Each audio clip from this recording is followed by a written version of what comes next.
இயேசு கிறிஸ்துவின் நாமத்திலே உங்கள் praise the Lord. Praise God. Okay, இன்னைக்கு தம்பி happy.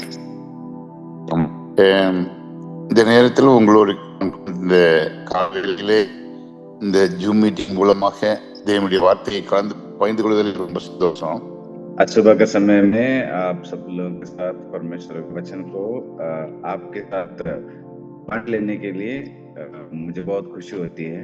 நேற்றைய தினத்தில் என்ன வர முடியல, ஏன்னா ஒரு முக்கியமான மூப்பர்களுடைய கூட்டத்தை, தவிர்க்க முடியாத கூட்டம்.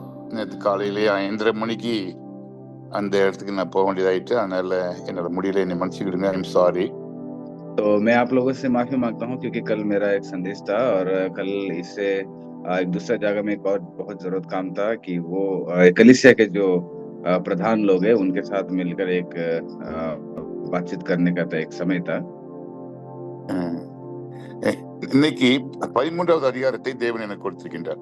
आज परमेश्वर ने मुझे 13वां अध्याय को दिए हैं. இது உங்களுக்கு ஏசாயா தீர்க்கதரிசி புத்தகத்தை தீர்க்கதரிசனம் படிக்கும்போது ஒரு கஷ்டமான காரியம் என்னன்னா, அது ஒரு நிகழ்ச்சி இருக்காது. ஒரு தீர்க்கதரிசனம்ங்கிறதுனால புரிந்து கொள்வதற்கு அதை படிக்கிறவங்களும் கஷ்டம், அதை எக்ஸ்பிளைன் பண்ணவும் ரொம்ப கஷ்டம். देखिएगा, यशायाह भविष्यद्वक्ता की किताब जब पढ़ते हैं तो आपको ये समझना बहुत ही मुश्किल हो जाती है, क्योंकि बहुत सारे लोग उसको पढ़ना नहीं चाहते, क्योंकि ये कहानी जैसे नहीं रहेगा बल्कि एक भविष्यवाणी के जैसे रहेगा. यिर्मयाह இன்னும் கஷ்டம், எசேக்கியேல் இன்னும் ரொம்ப ரொம்ப கஷ்டம். यिर्मयाह इससे भी थोड़ा कठिन है और हेजकेल के ग्रंथ जो और भी ज्यादा कठिन है समझने के लिए. ஆனா நீங்க பேக்ரவுண்டை தெரிந்து கொண்டு இந்த அதிகாரங்களை படித்தீர்கள் என்றால் உங்களுக்கு ஒரு பெரிய சமாதானத்தையும் சந்தோஷத்தையும் இந்த தீர்க்கதரிசன புத்தகம் கொண்டு வரும். तो इसका जो है, अगर आप इस अध्याय का पिछले उसका इतिहास को अगर देखते हैं, उसको समझकर जब पढ़ते हैं, तो ये जो किताब है पढ़ने के लिए बहुत खुश लगता है और आपको आनंद लगता है. நீங்க நிறைய தீர்க்கதரிசிகள் பார்ப்பீங்க. எலியா தீர்க்கதரிசி, எலிசா தீர்க்கதரிசி, எரேமியா தீர்க்கதரிசி, நிறைய தீர்க்கதரிசிகள் பார்க்கிறோம். அவங்கள ஒரு அருமையான தீர்க்கதரிசனம் उரைத்தவர் ஏசாயா. तो देखिएगा, आप लोग बहुत सारे भविष्यद्वक्ताओं को देखे होंगे, कि यिर्मयाह को देखे होंगे, कि एलिय्याह को देखे होंगे, यशायाह को देखे होंगे. उन सबसे लंबे समय में और अच्छे से भविष्यवाणी किए हुए व्यक्ति कौन है? वो है यशायाह. ஏன் இதை சொல்றேன்னா, 4 ராஜாக்களுடைய காலத்துல அவர் தீர்க்கதரிசனம் சொல்லியிருக்கிறார். क्योंकि 4 राजाओं के समय में ये नबी रहते थे. இரண்டாவதாக இயேசு கிறிஸ்துவை பற்றி, பிறப்பை பற்றி சொல்லியிருக்கிறாரு. இயேசு கிறிஸ்துடைய இறப்பை பற்றியும் தீர்க்கதரிசனம் சொல்லியிருக்கிறாரு. दूसरा जो है, यशायाह प्रभु यीशु मसीह के जन्म के बारे में जिक्र किए हैं, यीशु मसीह के मृत्यु के बारे में भी बताया है, भविष्यवाणी किए हैं. மூன்றாவதாக ஏசாயா அதிகமாக பாடுகளை சகித்து, பாடுகள் மத்தியிலும் அவர் ஊழியம் செய்திருக்கின்றார். और तीसरा जो है, यशायाह बहुत सारे कठिनाइयों को सामना करके उस कठिनाई के परिस्थिति में ही वो अपना सेवकाई को किए हैं.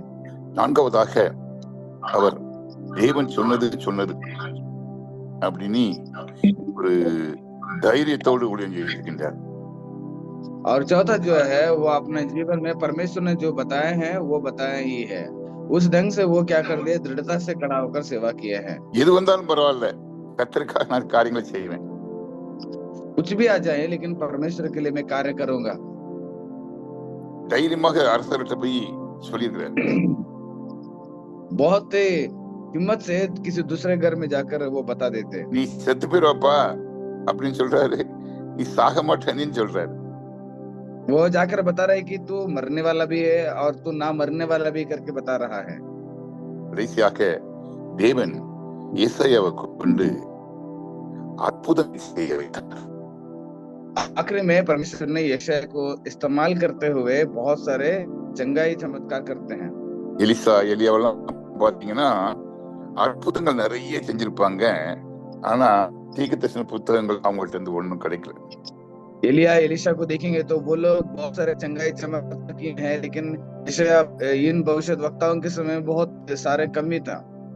மற்ற தீர்க்கதரிசி புத்தகங்கள்லாம் நிறைய எழுதியிருப்பாங்க, ஆனா அற்புதங்கள் செய்யல.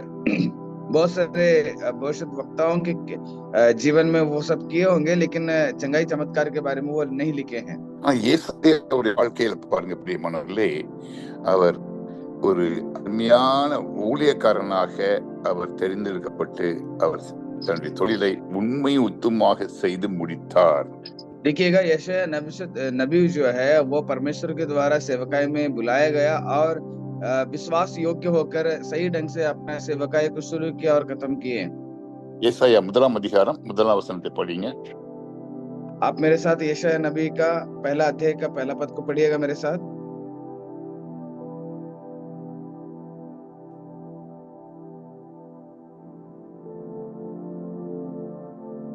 पहला अध्याय का पहला पद पढ़ता हूँ, देखिएगा। माफ कीजिए।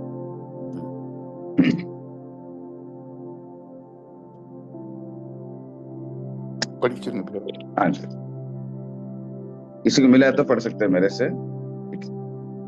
आमोस के पुत्र यशायाह का दर्शन, जिसको और यरूशलेम के विषय में जिया, योताम, आहाज और हिजकिया नामक यहूदा के राजाओं के दिनों में पाया।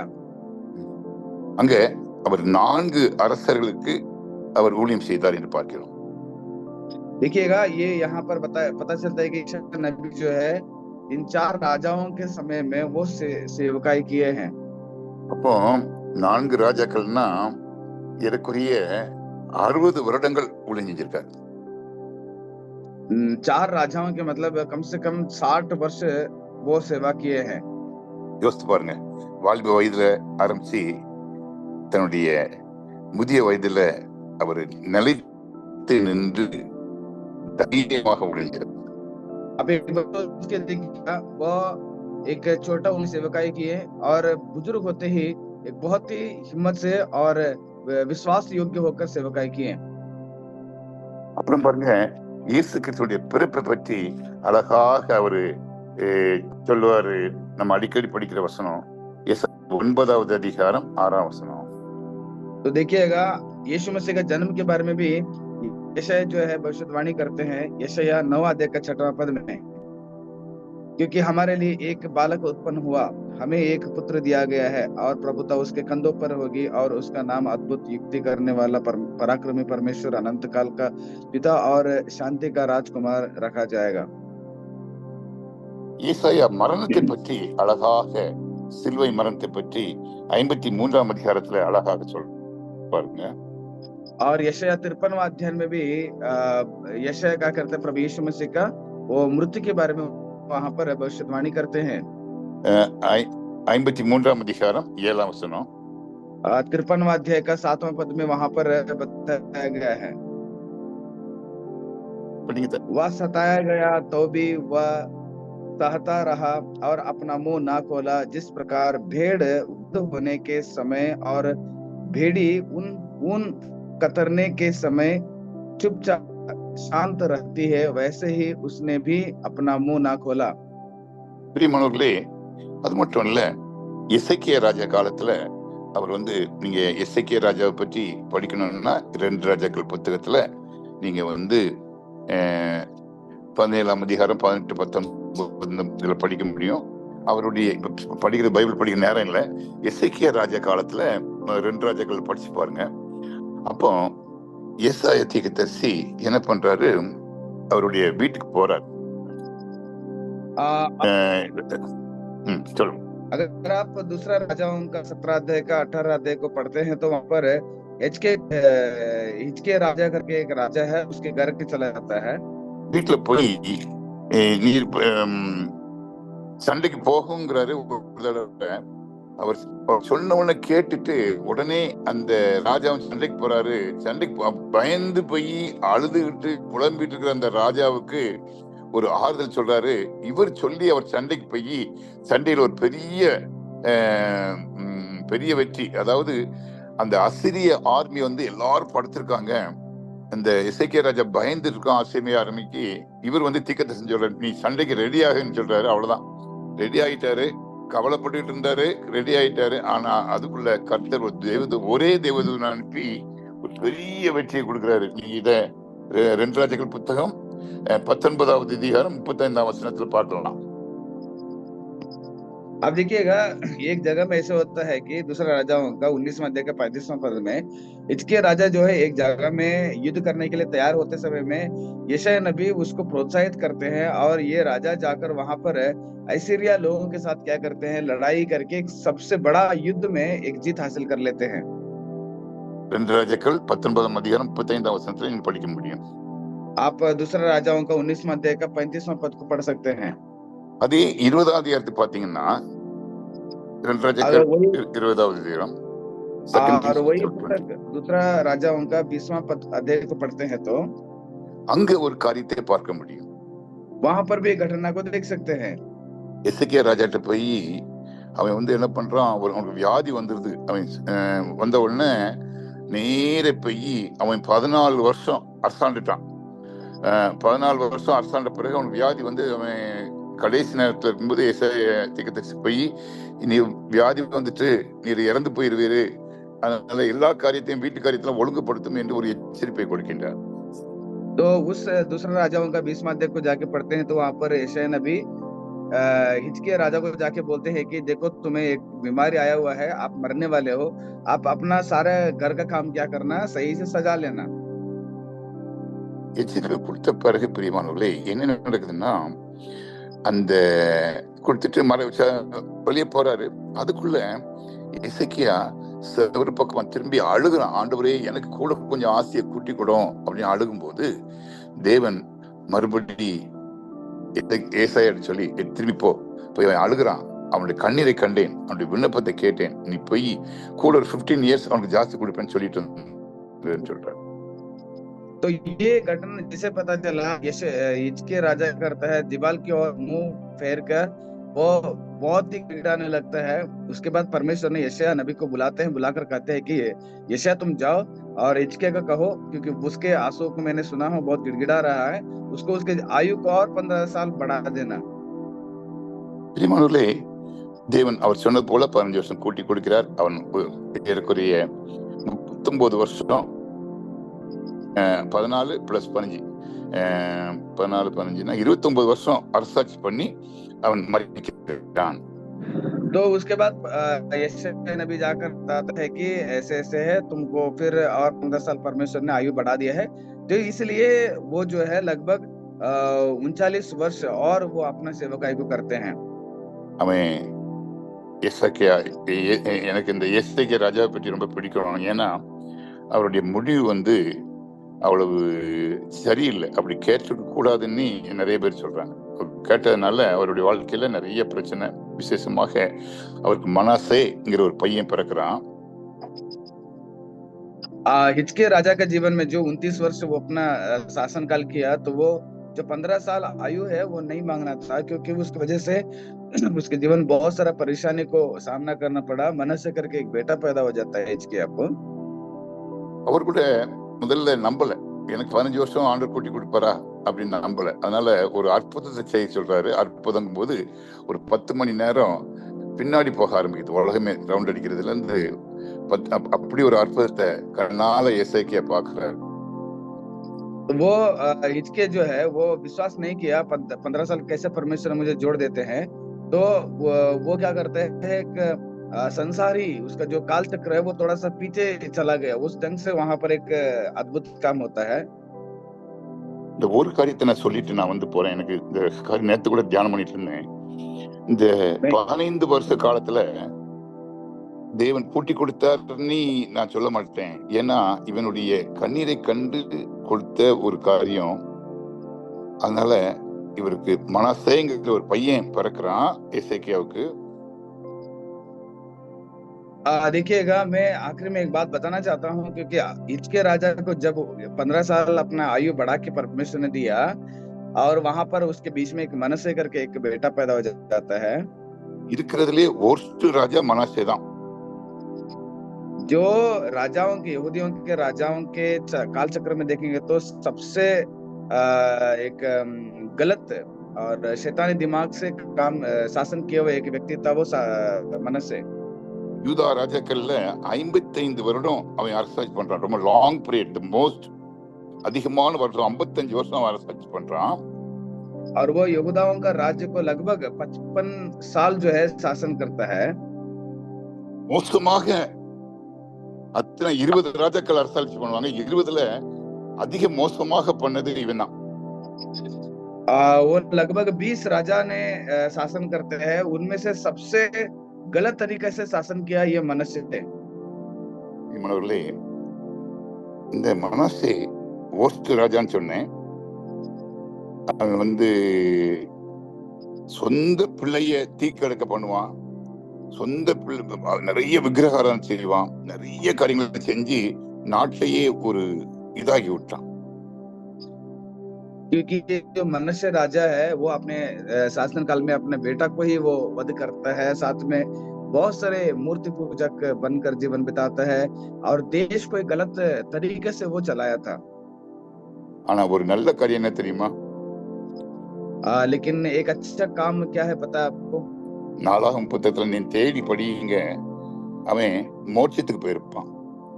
ஏன்னா அவன் கடைசி நாள்ல ஆண்டவர்ட்ட மனம் திரும்பி அவன் ரட்சிக்கப்பட்டான் என்று வேதம் சொல்கிறது. மனசே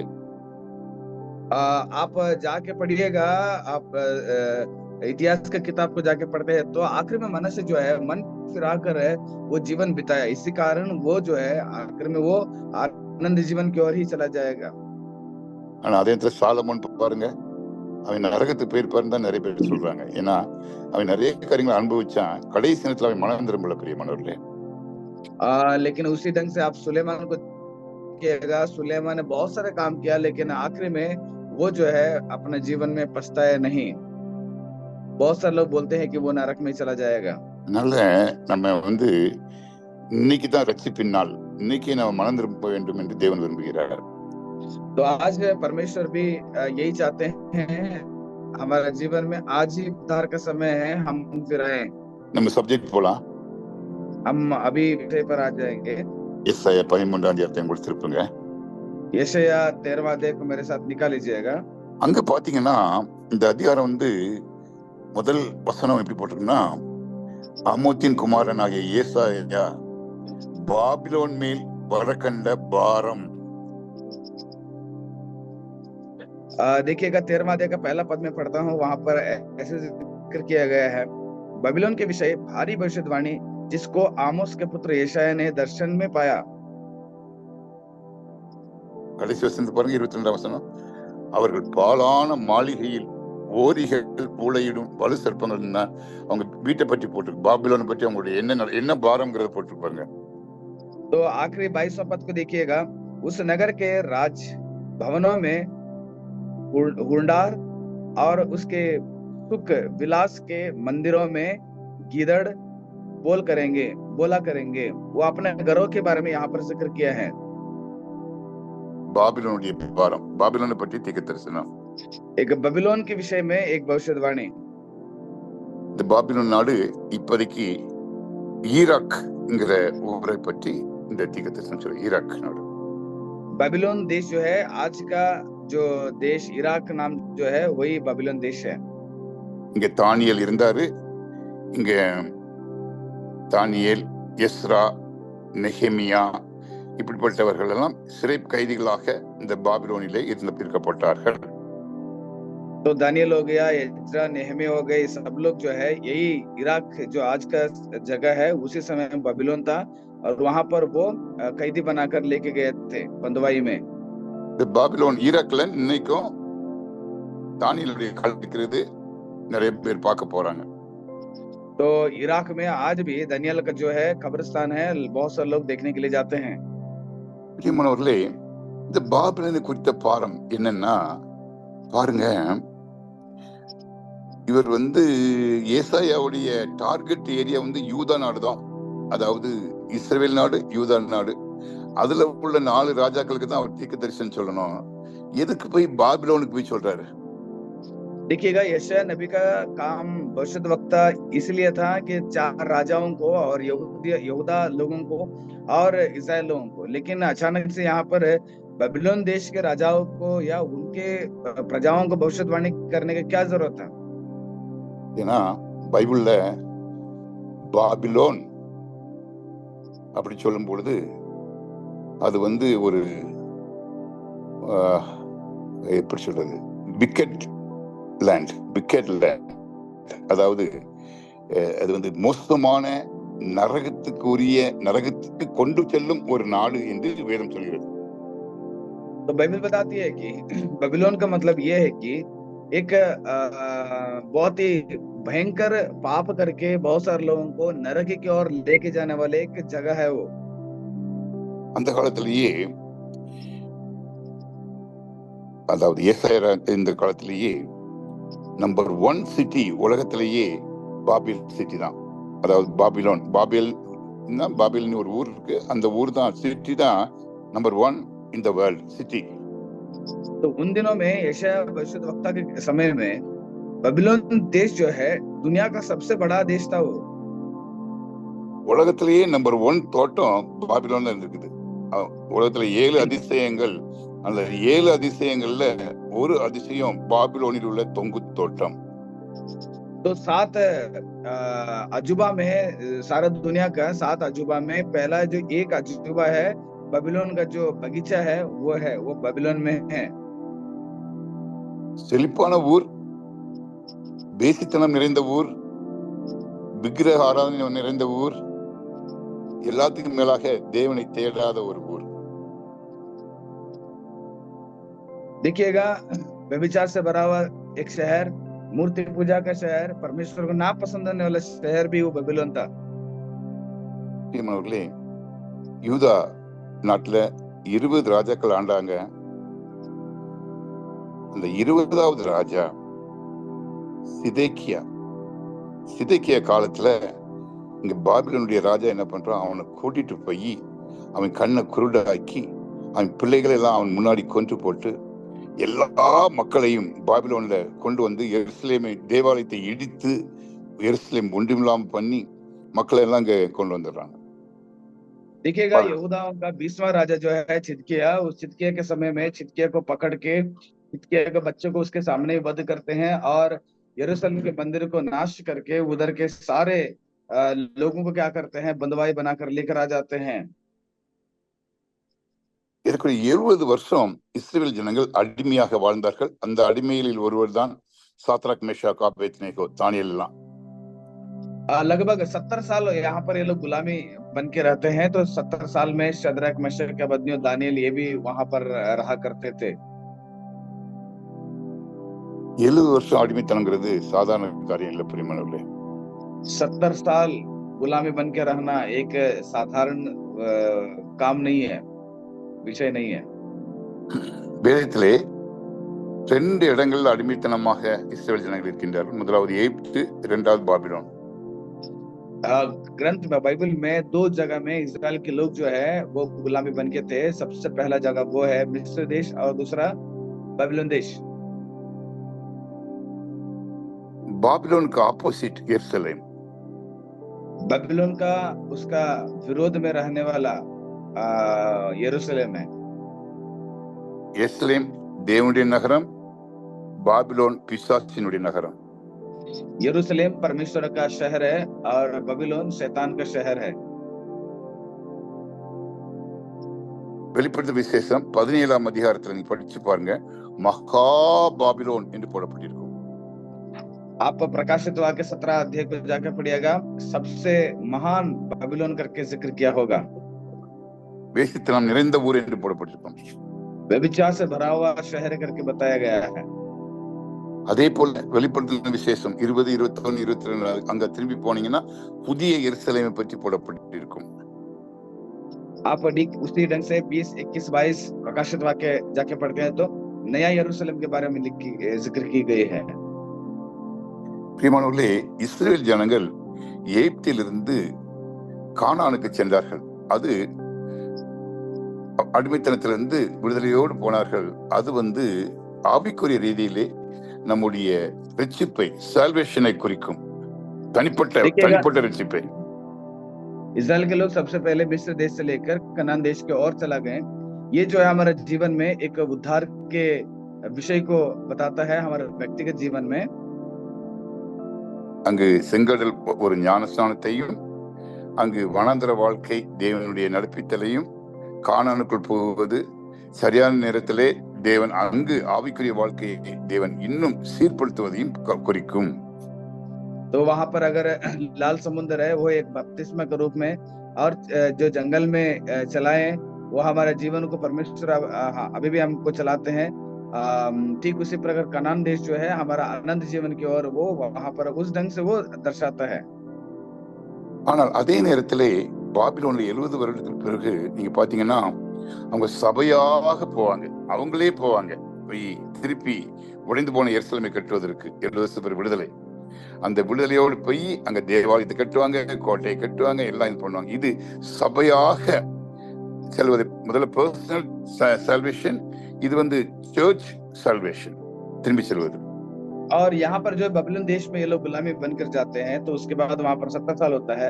उसके बाद ही उन लोगों को एक झुंड के हिसाब से सारे इज़राइल के लोग क्या करते हैं, झुंड को हिसाब से निकल के आते हैं और यरूशलेम का मंदिर बनाते हैं, शहरपना बनाते हैं। तो इस ढंग से यहाँ पर एक कलीसिया को यहाँ पर ये दर्शाता है। पहला जो मिस्र देश से जो आया वो व्यक्तिगत उद्धार के बारे में बताती है, और यहाँ पर जो है कलीसिया का एक उद्धार के बारे में वो दर्शाती है। எருசலேம் நீ நான் என்னுடைய பர்சனல் அண்டர்ஸ்டாண்டிங், எருசலேம்னா தியாகம் பண்ணுவது, கொடுப்பது, மற்றவர்களை ஆதரிப்பது தான் எருசலேமுடைய கேரக்டர்। यरूशलेम का मतलब मेरा एक हिसाब से ये है कि त्यागना और देना और परमेश्वर के साथ रहना, தேவனோடு கூட இருப்பதுதான் எருசலேமின் அனுபவம்। और परमेश्वर के साथ रहना ही वो ये सारे चीज यरूशलेम का एक अनुभव हो सकता है। பாபிலோனுடைய அனுபவம் என்ன தெரியுமா? बबीलोन के एक मतलब क्या पता है? புடுங்குவது, உடைப்பது, இடிப்பது, புடுங்குவது, அடிமைப்படுத்துவது, மற்றவர்களோடு தான் பெரியவன் என்று மகா பாபிலோன் என்று பெருமை பாட்டுக் கொள்வது। बबीलोन का मतलब ये है कि किसी दूसरे को पकड़ना, उसको मारना, उसको तोड़ना, उसको गिराना, मैं सबसे बड़ा हूं करके घरों से घमंड से बताना, ये सारे चीज वो बबीलोन को दर्शाती है।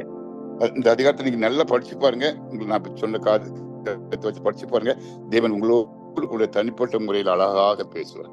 तो मैंने जो जो बताया हूँ ये सारा चीज को मन में रखकर ये अध्याय को पढ़िएगा, सच में परमेश्वर इस अध्याय के द्वारा आपको बात करेंगे। இந்த அதிகாரத்தில் நடு வசனம் கர்த்தர் வருகிறார் என்று ஏசாயா தீர்க்கதரிசி அப்பொழுதே இரண்டாம் வருகையை பற்றி சொல்லியிருக்கின்றார்। तो यहाँ पर इस अध्याय का पहला बीच का एक शब्द है कि परमेश्वर आने वाले हैं, यानी कि यीशु मसीह के दूसरे आगमन के बारे में यशायाह जो है वो ऑलरेडी भविष्यवाणी कर चुका है। இயேசு கிறிஸ்து வருகிறார், ஆயத்தமாவோம்। இன்னைக்கு வந்தா கூட நம்ம அவரோடு கூட போகணும், அவர் சந்திக்கணும்। இன்னைக்கு உங்களுக்கும் எனக்கும் தேவன் பெரிய கிருபையை கொடுத்து ஒரு கூட்ட ஜனங்களை நம்ம பின்னாடி கூட்டிட்டு போற கிருபை செஞ்சிருக்காரு। அந்த கிருபையை காத்துக் கொள்ளுங்க। கர்த்தர் ஒவ்வொருவரையும் ஆசீர்வதிப்பார்। तो इसलिए प्रियो आज हम परमेश्वर के साथ रहेंगे, परमेश्वर में बने रहेंगे। परमेश्वर आपके लिए एक छोटा सा झुंड दिए हैं, उन बच्चे से चलाइएगा। परमेश्वर जरूर आएंगे, उसका प्रतिफल आपको जरूर देंगे। परमेश्वर आपके साथ बने रहें। हम ஜெபிக்கலாம், हम प्रार्थना करेंगे। அன்புள்ள ஆண்டவரே, என்னோடு ஜெபிக்கும் ஒவ்வொருவரையும் ஆசீர்வதியும்। ஆமென்।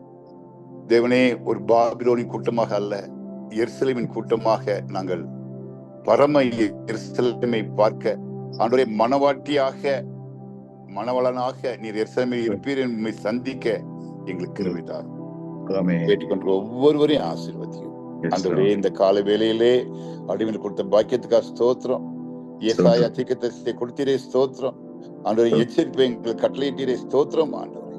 ஒரு எசேக்கியாவை போல ஆண்டவரே, அவன் ரொம்ப நல்ல காரியம் பண்ணான்ப்பா, ஆனா அவன் முடிவு சரியா இல்ல ஆண்டவரே। அந்த மாதிரி இல்லாதபடி நாங்க ஆண்டவரே உண்மையும் உத்தமமாக கடைசியில ஊழியம் செய்து முடிக்க கிருபைதான்। கேட்கும் ஒவ்வொருவரையும் ஆசீர்வதி, குடும்பத்தை ஆசீர்வதி। விசேஷமா தூரத்துல இருந்து உங்களுடைய பிள்ளைங்க ஊழியம் செய்றாங்கப்பா ஆண்டவரே, இப்படி பரிசுத்தமான காரியம் இருக்கட்டும் ஆண்டவரே। அவர்களை ஒருவன் எனக்கு ஊழியம் செய்தால் பிதாவானவர் அவனை கனம் பண்ணுவார் என்று யோவான் 12:26 சொன்னது போல ஆண்டவரே, அவர்கள் ஒவ்வொருவரையும் கனம் பண்ணும் ஆண்டவரே। குடும்பங்களை ஆசீர்வதியும் இயேசு கிறிஸ்து மூலம் கேட்கிற தகப்பனே, ஆமென், ஆமென்। हे मेरे मन यहोवा को धन्य कहो और जो कुछ मुझ में है उसके पवित्र नाम को धन्य कहो। हे मेरे मन यहोवा को धन्य कहो और उसके किसी उपकारों को ना भूलो। आमीन। आमीन।